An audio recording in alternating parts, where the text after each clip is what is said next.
If you let the debt run, at some point you fall into a debt trap where the interest on the outstanding debt consumes all of the available discretionary income, and then you're borrowing just to service the debt.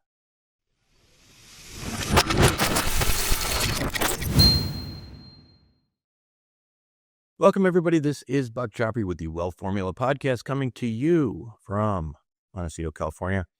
Before we begin today, I want to remind you there's a website associated with this podcast called wealthformula.com. It's where you will go if you would like to become more ingrained with the community, including getting on some of our lists, such as the Accredited Investor Club. Of course, it is a new year, and there are new deal flows coming through. Lots of opportunities that you won't see anywhere else if you are an accredited investor, which means you make at least $200,000 per year for the last couple of years, with a reasonable expectation of doing so in the future. That's $300,000 if you're filing jointly, or you have $1 million of net worth outside of your personal residence. If you meet those criteria, you are an accredited investor. Congratulations. You don't have to apply for anything, whatever. But you do need to go to wealthformula.com, sign up for the Accredited Investor Club, get onboarded, and all you do at that point is look at deal flow. And if nothing else, you'll learn something. So check it out. And who doesn't want to be part of a club? Now, let's talk a little bit about today's show. You know, we all love winners, right? We love hearing about big wins, the perfect track record. It feels good. It feels safe. It gives us a sense of trust. But the thing is, I've been in business long enough to know that virtually all individuals who are what you would call long-term winners have had profound moments of failure from which they learned invaluable lessons. So those are the people that I really like to hear from. You know, they have the kind of knowledge we all need as we navigate through all of life, and it's called wisdom. Surgeons, as you know, I'm an ex-surgeon, have a saying: if you've never had a complication, you haven't done enough surgery. In my surgery days, I certainly, had a handful of complications, just like anyone else who did a lot of surgery. And let me tell you, they're no fun, right? So you stay up at night replaying things in your mind, trying to figure out how you could have done things differently, how you could have had a better outcome. And sometimes you realize that those mistakes were unavoidable, but you still learn something from them. And in these cases, you always learn something that you're not going to get from the textbooks, just from reading something. And you know what? It's been no different for me when it comes to business and investing. But I take comfort in the fact that even the greatest investors of all time had their moments of failure and rose from the ashes stronger and wiser. All you have to do is look up stories of Warren Buffett and Ray Dalio. And Ray Dalio basically lost everything at one point because he had a macro prediction that went completely south. But listen, the point I'm trying to make here is that every big winner I know of has a story of failure. And while it may be cliche to say, you know what? We learn best from our mistakes. I truly believe that. But the good news is that those mistakes don't have to be our own, right? So you can learn from other people's mistakes as well, and that can be just as effective. So this week's episode of Wealth Formula Podcast is featuring a guy that you may know. His name is Russell Gray. Russ has been around a long time in the podcasting world and radio. He talks a lot. He's talked many times to me, at least, about living through 2008 and, what that was like, the beating he took and, what went wrong. It's something that he talks about because, he's a successful guy, and that period in time changed, the way he sees the world, the way in which he behaves in that world, and how he thinks about things like risk and leverage and, what actually matters when things stop going up. It's a mindset thing, and it's important. And we also obviously talk about other things as well, such as Russ's current take on the economy. So anyway, it's a good conversation, and it's one that you're going to want to listen to, and we'll have that for you right after these messages. Wealth Formula Banking is an ingenious concept powered by whole life insurance. But instead of acting just as a safety net, the strategy supercharges your investments. First, you create a personal financial reservoir that grows at a compounding interest rate, much higher than any bank savings account. As your money accumulates, you borrow from your own bank to invest in other cash flowing investments. Here's the key. Even though you've borrowed money at a simple interest rate, your insurance company keeps paying you compound interest on that money, even though you've borrowed it. Net result, you make money in two places at the same time. That's why your investments get supercharged. This isn't a new technique. It's a refined strategy used by some of the wealthiest families in history, and it uses century-old, rock-solid insurance companies as its backbone. Turbocharge your investments. Visit wealthformulabanking.com. Again, that's wealthformulabanking.com. Welcome back to the show, everyone. Today, my guest on Wealth Formula Podcast is Russell Gray. He's a second-generation financial strategist, and you may know him from being the former co-host of the Real Estate Guys radio show, which is one of the longest-running radio shows of its time in the United States. He's the founder of Raising Capitalist Project, which is an initiative focused on helping aspiring investors and entrepreneurs how to better understand how wealth is actually created and how economic systems really work. He's best known for his emphasis on real assets, cash flow, economic cycles, and preserving wealth in what he views as an increasingly fragile financial system. Welcome, Russ. How are you? Good, Buck. Happy to be here, and proud of your success on your show. I remember way back at the beginning, you're like, hey, I want to start a podcast. Yeah. You've done a great job. Yeah, it was an idea. I was like, here's the idea. Start a podcast, build a community, all that kind of stuff. But it's interesting. Well, let's talk about what's going on now. You've spent decades teaching people about, real assets and cash flow. But lately your writings feel more focused on systems and macro forces. So what's changed? Has something finally become too big to ignore? Well, I think there's two things. Personally, most people who have heard of me or followed me know that 2008 wasn't kind to me. I was in the mortgage business. I was very leveraged into real estate all over the place, had my businesses for cash flow, had the real estate for equity growth, believed that real estate was hyper resilient and going to be the beneficiary of inflation, didn't understand the dependency on credit markets in both my business and my portfolio. And so that was a big miss, not doing a real SWOT analysis and understanding. And the third part of that was tough is that I operated the business primarily on credit lines as well. So I had virtually no cash. And so when the credit markets seized up, it canceled my income, it canceled my credit lines, and it evaporated my equity. And now all I had was negative cash flow on debt on real estate I couldn't control.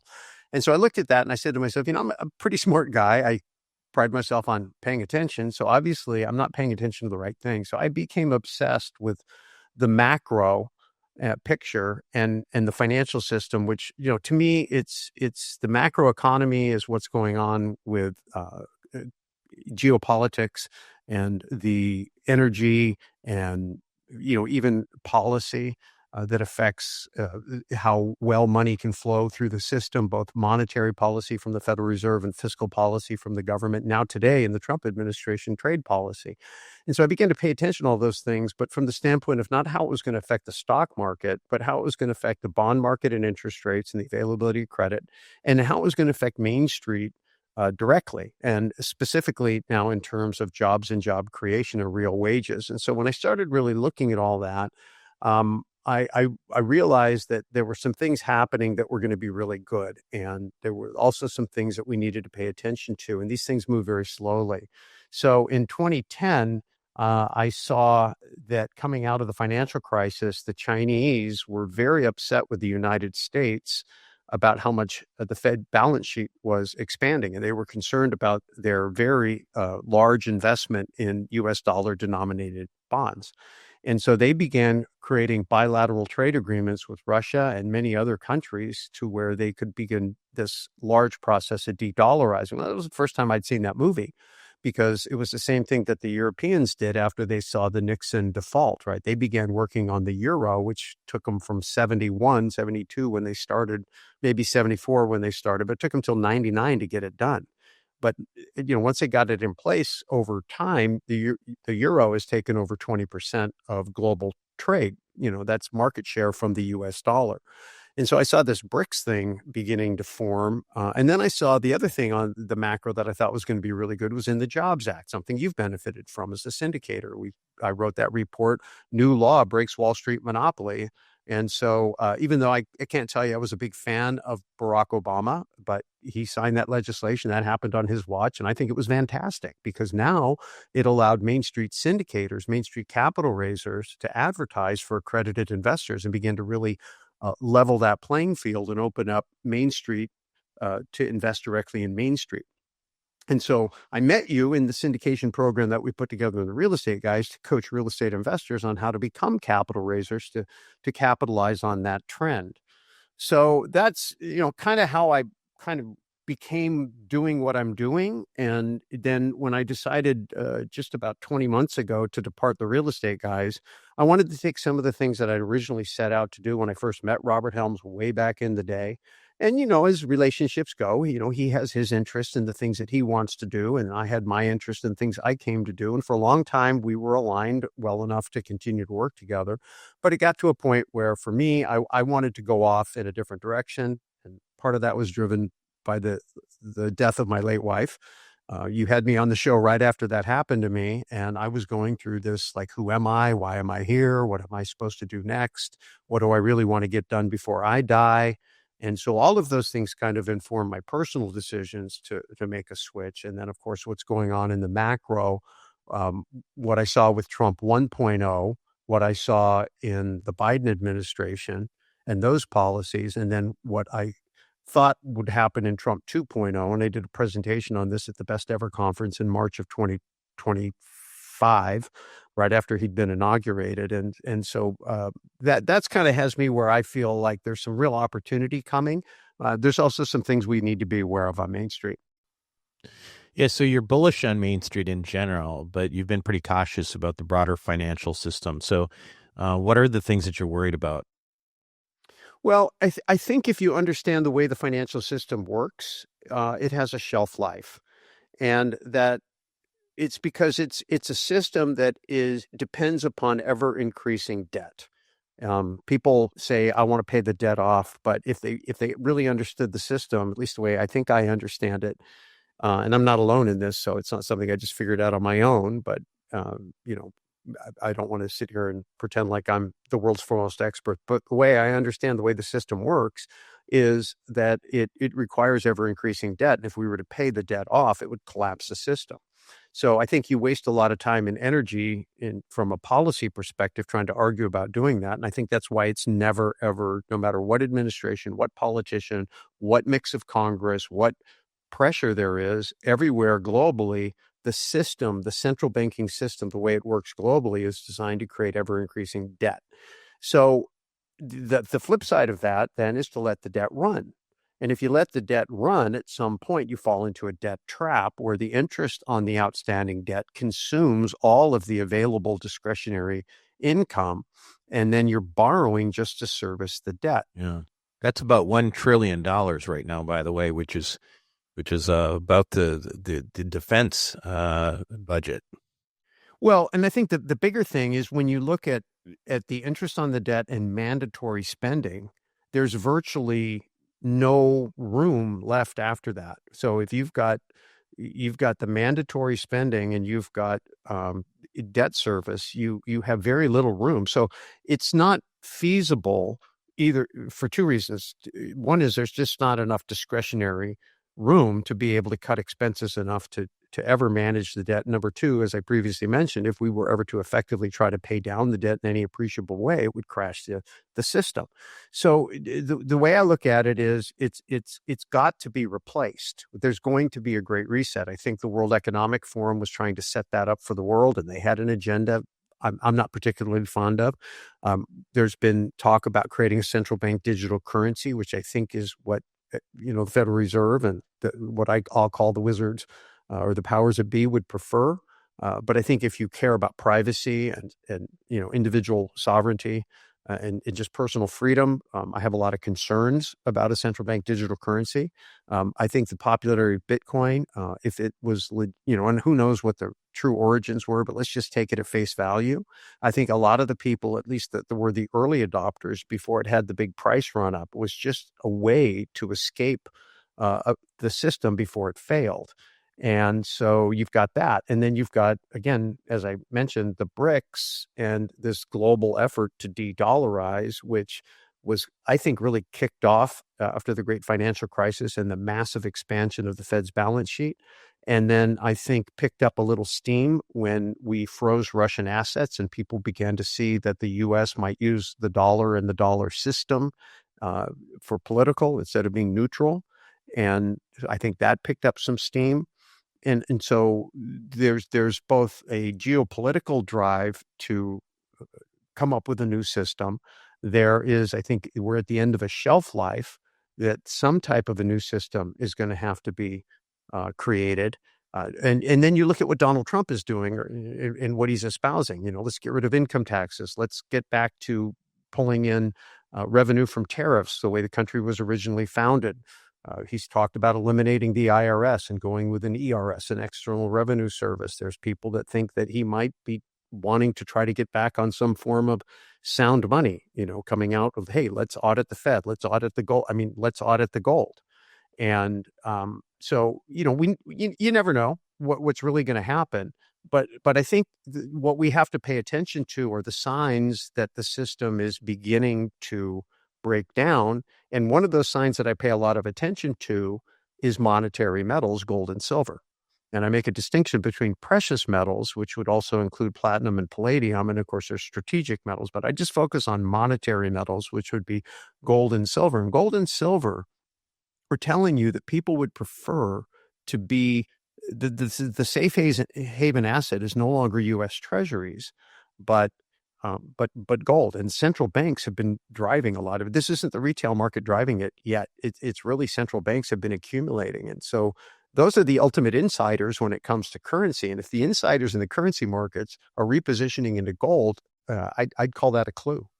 Yeah, absolutely. You recently commented on the public criticism President Donald Trump made toward Peter Schiff. What stood out to you about that exchange? Maybe give us some background. Not everybody knows who Peter is and all that. So, yeah, well, as you know, I've known Peter for 12 or 13 years, and I had read his father's work way back in the day. He is very famous in the tax protester world as somebody who just believed that income taxes were unconstitutional, and he resisted that and ended up going to jail for it, died in jail, as a matter of fact. And so that was, I think, sad. But to me, it felt like a little bit of being a political prisoner. But be that as it may, that's how I got to know Peter. And so Peter is a guy that comes from the Austrian School of Economics, and he believes in sound money. He believes in gold. He does not like Bitcoin. I've sat on panels the last 2 years with Peter, in between him and Larry Lepard. And, Larry is a former gold guy. He's still not opposed to gold, but he's a hardcore sound money guy, but he likes Bitcoin. Peter hates Bitcoin, and they get into it. And I usually sit in between them and try to keep things calm. Well, so Peter ended up going on Fox and Friends, I think on whatever it was, Friday the 8th, I think it was, or whatever day that was. And he criticized Donald Trump's spending and budget deficits, and said that it would lead to inflation. And that's a hot button for Trump. And so Trump responded to him, I think like 4:30 in the morning on Saturday morning, and called Peter a jerk and a total loser. Well, I saw it before Peter did. And so I took a screenshot and I texted it to him. I said, hey, have you seen this? Maybe all press is good press. And I think to a degree, maybe it has been. From what I understand, for sure. Peter ended up on Tucker Carlson's show as a result of that. So, but I made a video right after that because, there was a time when I'm friends with Peter Schiff and I'm friends with Robert Kiyosaki, as you know. We introduced you to both those guys. And at one point, they didn't like each other very much. They got into it because, and so we introduced them to each other and found out they had more in common than they They didn't. And I think that that would be true. Not that I'm in a position to introduce Peter to Donald Trump, but I think the way Peter is looking at it is true. But there's context, and I think the context is super important. Now, I've been studying Donald Trump as a businessman way before he was a presidential candidate or a politician, before he was a polarizing guy, a pariah for some people. He was just this real estate guy. He's good at marketing. He's a real estate guy. And as you know, we got to know his longtime attorney, George Ross. And so I've had a chance to have conversations about what it was like working with Donald Trump, the real estate guy. And when he became a politician, I asked George, is he a crazy man? Does he shoot from the hip? And, I got a lot of reassurances that he is a sober, sound, methodical, self-disciplined guy. And I think he uses the erraticism to keep people off balance as a negotiating tactic. And he writes about that in The Art of the Deal. So the context that I think that people need to have, and I'm not here to defend Donald Trump, the man, and I'm not here to defend Donald Trump, the politician, but I look at the policies and what I think he's up to in the context of realizing that we have a system that is fundamentally flawed and has to be remodeled. So to use a real estate metaphor, it would be like we have a hotel building that is very tired. It's at the end of its life. It's got to be remodeled. And so you can't completely shut it down because it's an operating business. So it's got to operate during the remodel. And so you begin to reposition things, and you're not going to run optimally. So you're going to run some deficits while you're doing the remodel. You're going to go into debt because you got a lot of CapEx to do. And during that period of time, your debt and deficits are going to be a problem. But real estate guys look at debt and deficits not as a permanent condition. I think Peter is saying, hey, you're just running up debt and deficits. Well, in the short term, he is. I don't think Trump is concerned about that. I think he's focused on getting this remodel done. And part of that remodel showed up in the last jobs report, right? We lost jobs to a degree, but they were government jobs. And what we got was a lot of gains in private sector jobs. Scott Bessent, his Treasury Secretary, has come out and overtly said, we're an administration for Main Street, not for Wall Street. So if you're going to definancialize this economy and turn it back into a productive economy, you're going to have policies that are going to stimulate Main Street. And that's the new units that you've rehabbed in your hotel that you want to move people into. At the same time, you got to move them out of the old units, which is people making money, trading claims on wealth instead of producing real goods and services, which is the financialized economy. So it's not about banking. It's not about stocks. It's not about Wall Street. You need the stock market to stay up. But really what you need to do is you need to create production. And I think that's fundamental. I think he understands we're never going to pay the debt off by cutting. We've got to keep the system running until we can get to some form of sound money where actually paying the debt off is realistic. And then we have to earn so much money that the debt relative to our earnings shrinks.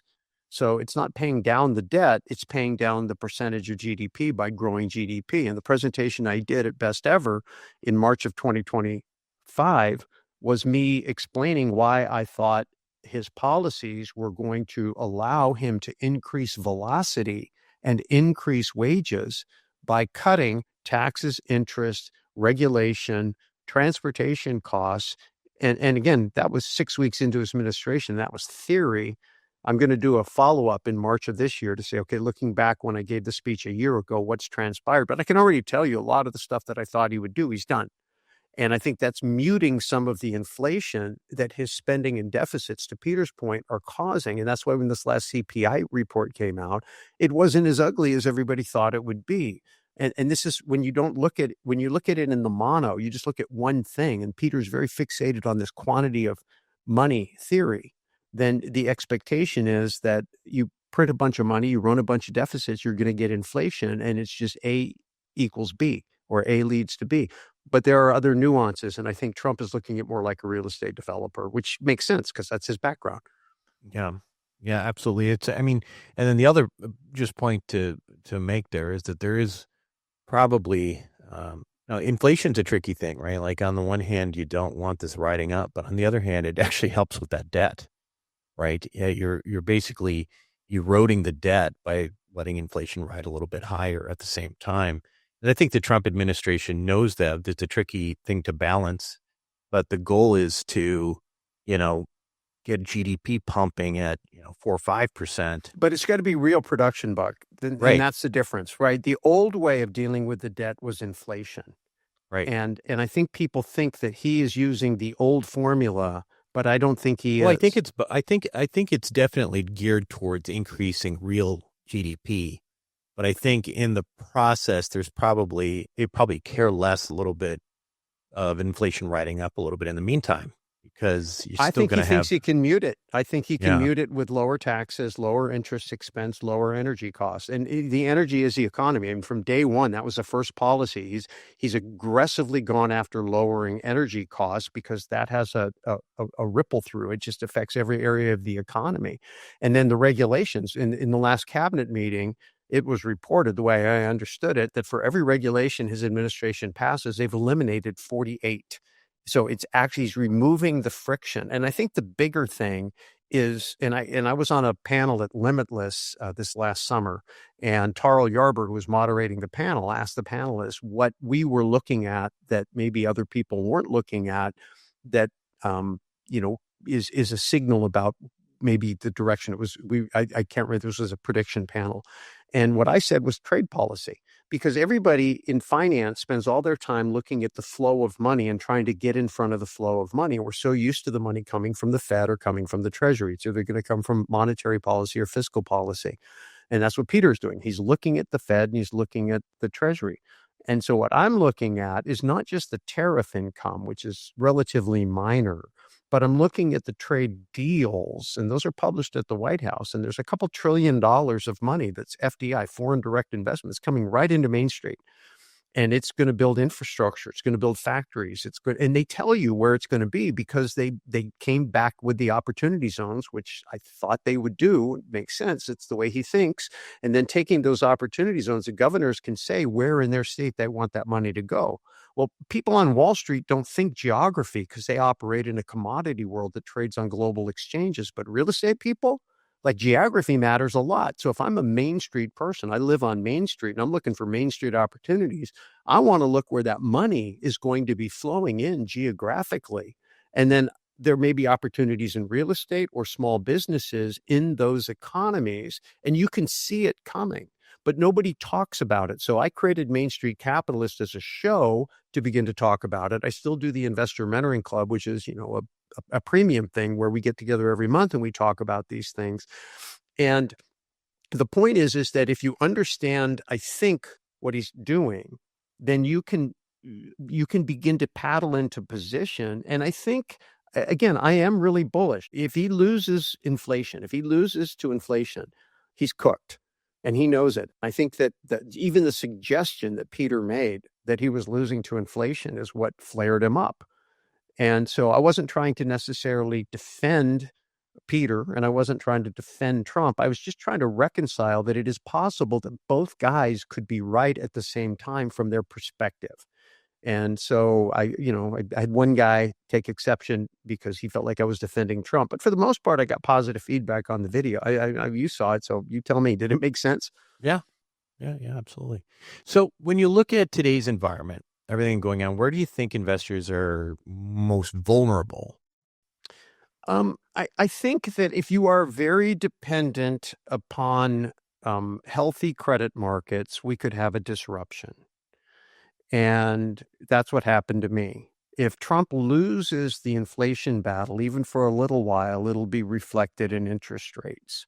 And the challenge is right now that he has asked the Fed to, quote unquote, lower rates. But the Fed actually doesn't set rates. What they do is they set a target and then they manipulate markets to achieve those rates. And if people believe the Fed, there's a little bit of front running. So what'll happen is the Fed will come out and go, oh, we're going to lower rates, which means bond prices are going to go up.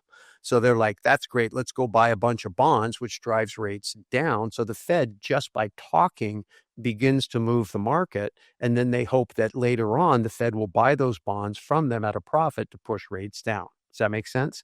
So when the last two times the Fed has raised rates in their target, the 10-year has responded in the opposite direction, which means that the market is like not buying in, and the Fed is going to have to step in. And when the Fed steps in, they do it by printing money out of thin air. Now, the concern about that is that when they print the money out of thin air, if they're replacing bonds on their own balance sheet, that's kind of a circle and it doesn't leak out into the economy. If they're buying new issuance from the Treasury, then that money is going to work its way through the government to Main Street.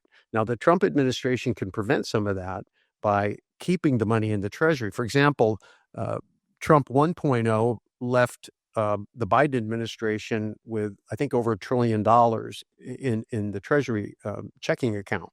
And Janet Yellen put that into the economy right away during the lockdowns, which immediately created extreme inflation because you muted production at the same time you goosed purchasing power.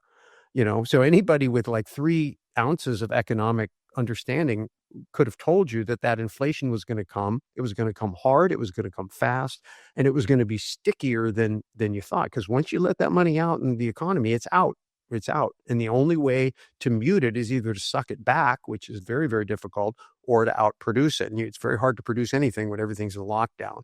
So I think that, those days are behind us. I think the policies that we're embracing now are more pro-productivity. And I think that even if the Fed does have to step in, as long as that money doesn't leak out into the economy, and part of it is the Treasury being able to throttle some of that, and the money that does go into the economy doesn't go into stimulus, but goes into CapEx and infrastructure that will actually create production, then I think that, this game plan that I think they're trying to execute has a chance. And so I'm watching for it. And of course, to answer your question, what do we have to worry about? That it doesn't work, right? If it doesn't work, then inflation will show up, interest rates will rise, credit markets will crash, it will take real estate values with it, and the hedge is really going to be what I've always talked about is gold. I started talking back in 2018 when we were the zero bound with interest rates. Hey, there's only one way interest rates can go, and that's up. And if they go up fast, then that's going to crash bonds. So it would be smart, and that's going to take real estate equity with it. So it'd be smart when you have real estate equity and low rates to pull some of that equity out and move it into gold. And I called that my precious equity strategy. And I have a video I did at the Vancouver Resource Investment Conference in January of 2022 explaining that when you could still really execute on that. And I'm not saying that you couldn't do it today, but it's harder. But the people who did it back then, I mean, they've seen their gold almost triple. And at the same time, they were able to lock in interest rates that are, a half what they are today. So when you see those mega trends and you can begin, and that's the stuff I didn't know how to do in 2006, 2007. I didn't understand any of this stuff. The losing everything in 2008 forced me to become a hardcore student and then try to apply that to Main Street strategy. And so I think gold and real estate and debt, they all work really well together depending on where you are in the cycle. Do you think that Main Street investors may actually have some advantages in periods like this? Yes, a ton, because I think what's going to happen is if we have a restructure of the financial system into something more responsible, which I think is either going to be forced upon us or it's going to be done by design, and I hope we do it by design. But when that happens, then the days of just buying low and selling high and riding the inflation wave, that goes away. And so now it's going to be very, very important to understand how to invest for productivity. So I call it, buy low, sell high trading. It has an acronym, BLSHT. You can sound it out for yourself phonetically. And then the other one is POO, which is productivity of others. And I think that if people focus on investing in the productivity of others, which is what Main Street investors, especially real estate investors, focus on, I think cash flow, real profits on small businesses, not speculating on a exit price or a company that's going to take a company public. Everybody trying to tap into this giant flood of money that gets created from thin air in the banking system and in Wall Street. If people on Main Street will just start investing, kind of what Kenny McElroy was doing going through 2008, just focusing on sound assets in good markets with good fundamentals that cash flow and are run by good managers, whether it's a business, an apartment building, a mobile home park, a self-storage, residential assisted living, doesn't really matter. Invest in real businesses that produce real profits where you're not overpaying for that production of income, and especially where there's some upside not to flipping out of the stock, but to actually growing the market share and growing the income. And that's what investing really should be. Wall Street has perverted it into just placing bets and riding a wave and trying to figure out where the money is going to flow from the Treasury or from Fed stimulus. And I think Main Street is going to pick up on the new game sooner. And the good news is, if you get good at playing that game, even if the system stays the same, you're probably going to do better off anyway. When you talk about buying or investing into productive businesses, I mean, what's the difference in your mind between investing in a private business versus investing in, a publicly traded business that's throwing off, dividends? Yeah. So I think that it could be okay if the dividend yield makes sense. But anytime you have a publicly traded security, it's a highly liquid market, which means it's going to be volatile. And the stocks become chips in the casinos where professional traders are just gambling all day long. And some of that gambling can create an impact on the stock. And it doesn't matter to you if you've only bought it for production of income. And so, I don't think it's bad. Peter's always been an advocate of dividend paying stocks. And I think if you're going to be in the stock market, that's what you want to do. I think the opportunity in a private placement in a small business is the opportunity not to have to pay the high multiples, because it's not a perfect market. It's the same reason there's so much more opportunity in real estate. If real estate could trade on an electronic exchange where millions of buyers could find it and you could have perfect price discovery, it's very difficult to find a deal. Right? It's very difficult. But if you buy a private business, there's going to be considerations. You deal with a owner who cares about his customers, who cares about his team, maybe would be willing to carry back the way you would if you were buying a piece of property from somebody that cares about their neighbors or whatever. I mean, there's a lot more humanity in it. There's a lot more room for negotiation in it.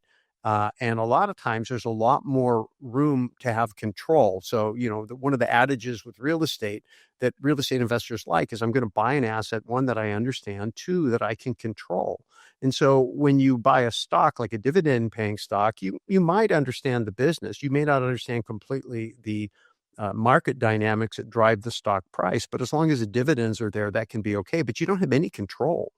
When you actually go buy a small business, you have a degree of control. Now, if you're a passive investor buying into a syndication, then you still have a little bit more relationship. You have a little bit more insight. You maybe have a voice. You may know the people that are making the decision and running the company personally. So it's the same thing. You, Buck, as a syndicator, when you go do a deal, your investors know you. They have a personal relationship with you. You go buy stuff in the stock market and mutual fund manager as an investor, you don't have a relationship with that fund manager. And I think that's worth something if you have a voice. Right.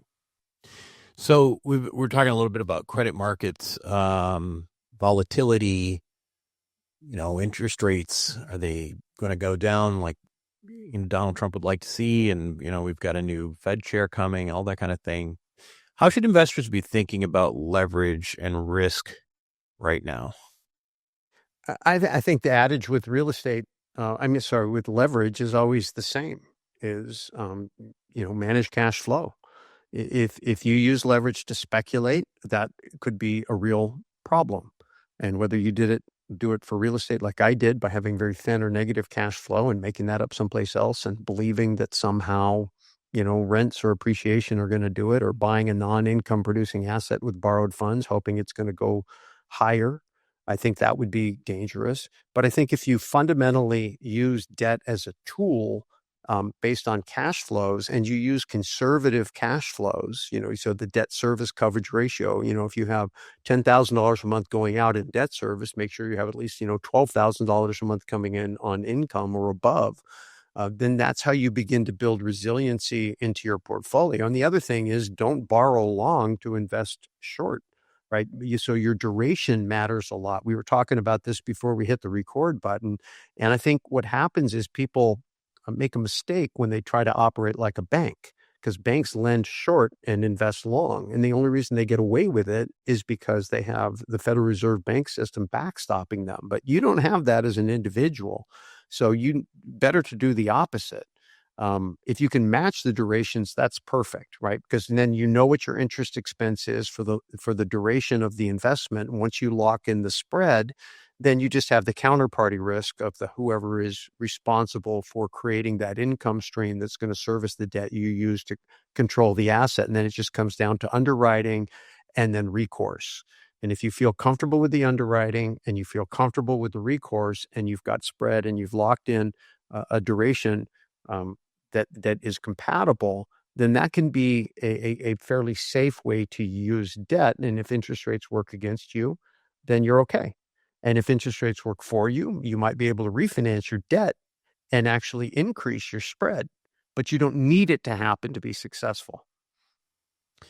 Let's talk a little bit more about what you're doing right now. So in the past year, you've launched several new initiatives. You had masterminds, you had platforms.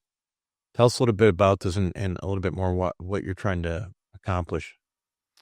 Well, after losing my wife, you go through this period of time of like figuring out, okay, life is short. What do I want to get done before I die myself? And so after thinking about that, I went back to really what I came to do when I first met Robert Helms and got involved in the real estate guys. And so I just kind of went back to home base. And then the other thing is now I've got 17 grandchildren. And so I'm thinking a lot less like a father, more like a grandfather, a founding father. And so I'm thinking about what the world is going to be like in 40, 50, 60 years. And what can I do to plant a seed that will make that world better for my grandchildren? And so I did a couple things. One is after I left the real estate guys, we were going through a merger with Ken McElroy, George Gammon, and Jason Hartman to create a mastermind group, which we did. And I was CEO of that for the year during the merger. And that took up some time. And the second thing I decided to do, ironically, it was after a conversation I had with Charlie Kirk. I had a conversation with Charlie Kirk. I said, hey, I've got this idea to help K through 12 get involved in capitalism by starting businesses or working with businesses their parents start. And I explained to him the model. He goes, I love it. I want to help you. And so that encouraged me. And then I had a follow-up meeting in January of 2024 with Mark Victor Hansen, and he really encouraged me. And so with the strength of those two endorsements, I go, I'm going to do this. And so I left the real estate guys in late March of 2024. And in the summer of 2024, I launched the Raising Capitalists Foundation. And people can learn more about that by going to raisingcapitalistsplural.org. And I literally launched it at Freedom Fest on July 13th, 2024. And 5 minutes before I took the stage, Donald Trump got shot. I always remember where I was and how distracting it was. But I did record that presentation, and it's on the website.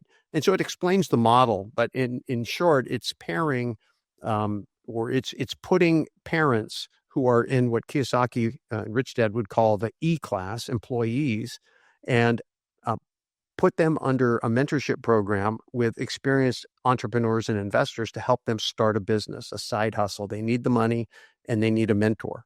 And so then they it can create a situation where their children can come to work for them in the business. And today, information society, there's a lot of things kids can do where they learn real life skills working with their parents. So that's what the Raising Capitalist Foundation is all about. Then I launched two shows in 2025. One is I literally just launched like a week ago, and that Donald Trump video was really the first one that I put out, the Donald Trump versus Peter Schiff video on YouTube. I haven't even started the podcast side of it. And on September 27th on pray.com, I started another show. That one's called The Main Street Capitalist. So if you go to YouTube and look at The Main Street Capitalist, you can find me there. And then the other one I created was The Christian Capitalist. And I kind of went back to, my core roots of realizing when I started looking at where the country was at. John Adams said that our Constitution was designed for a moral and religious people and is really wholly inadequate for any other. And so I thought, I'm going to do that because my experience as a Christian businessman is that I find that sometimes the stuff I get in church is more consumer oriented. It's more employee oriented.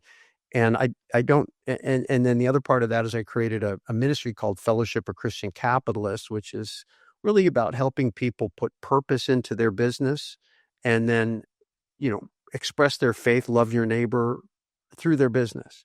And so I've got all these different initiatives going. And then I created the Main Street Media Network because wanting to reach youth, I hired a YouTube coach and I said, look, I want to create content to encourage youth. He goes, that's great. You can't do it. You're too old. He said, so what you need to do is find young people you can mentor and teach them the things that you've learned and let them teach it in their own words, and they'll reach their generation better than you. So with Main Street Media Network, I've got 2 guys that I'm apprenticing right now, but I'm going to be adding a lot more. One young man is 20 years old. The other one is 26 years old. And I just came back from the Turning Point USA event where we had a broadcast booth and they were conducting interviews, and I did the New Orleans Investment Conference. And so these guys are sitting down with Peter Schiff, Robert Kiyosaki, Mike Maloney, Ken McElroy. You know what that did for you, Buck, with your show. You met all these people through us, and then you were able to build upon that and create a very credible show. So I'm doing that for these guys that are in their 20s with the idea that they will be able to reach a generation of people. I call it putting boomer wisdom in Gen Z mouths, right? I mean, they get to process it and it gets to be their own. And I'm helping them build financial podcasts that actually make the money and is the foundation of, in this case, they're both capital raisers of their capital raising business. I got all these different things going, but I'm doing it through leaders. So I'm not trying to do all things myself. Yeah. But I'm building out an ecosystem to accomplish all these goals. And so far, so good. It's a lot. I'm working like a young man, I'll tell you that. I know. Wow, I thought you were going to slow down after you. No, I've actually I put my foot on the gas. I've probably never worked harder, but I think I'm working smart.